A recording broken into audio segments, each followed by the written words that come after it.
We're losing Britain but keeping Spain? Anger at EU's massive lack of democracy. The crisis in Catalonia has exposed the massive lack of democracy with the European Union, EU, with a growing band of vocal critics over the actions of the bloc, a German news publication has blasted.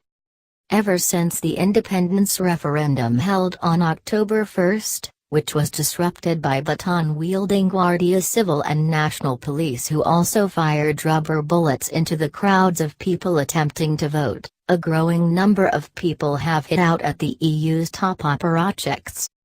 The likes of the European Commissioner Jean-Claude Juncker and Donald Tusk, the President of the European Council, have fully backed Spain, saying it was merely an internal matter and they could not get involved. Rainer Bonhorst, the former London and Washington correspondent for Westdeutsche Allgemeine Zeitung, has now blasted the EU for its massive lack of democracy.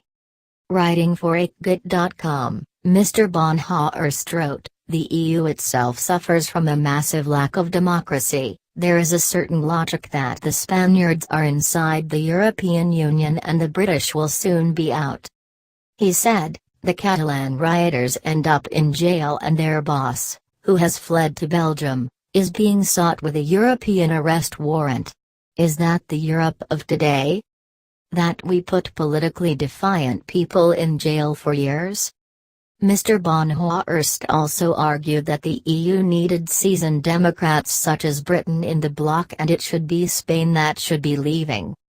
He said, "The Spanish should voluntarily leave the European Union and the British should stop their nonsense with Brexit and simply stay.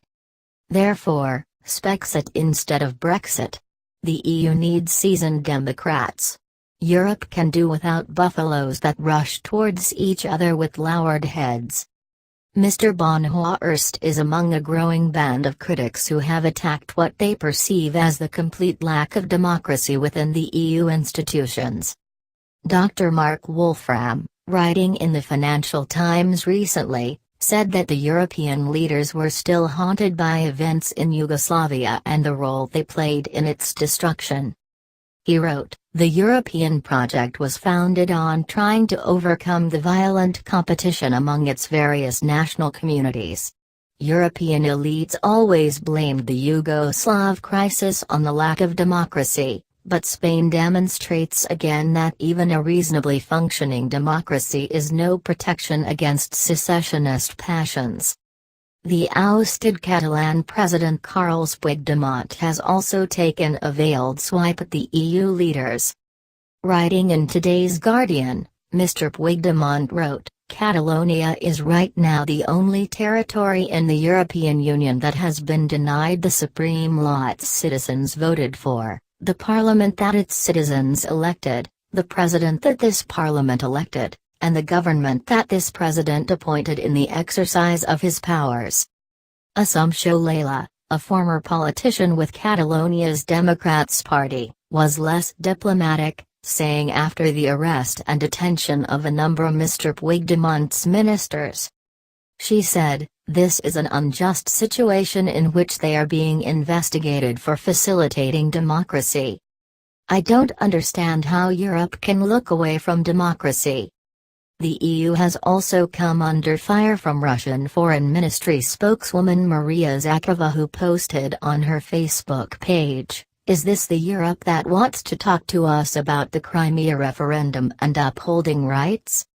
And political commentator Alexei Martynov, who monitored the Catalan independence vote, said it was a paradox EU officials had criticized former Ukrainian President Viktor Yanukovych for using the same brutal methods Spanish police used against voters in Catalonia.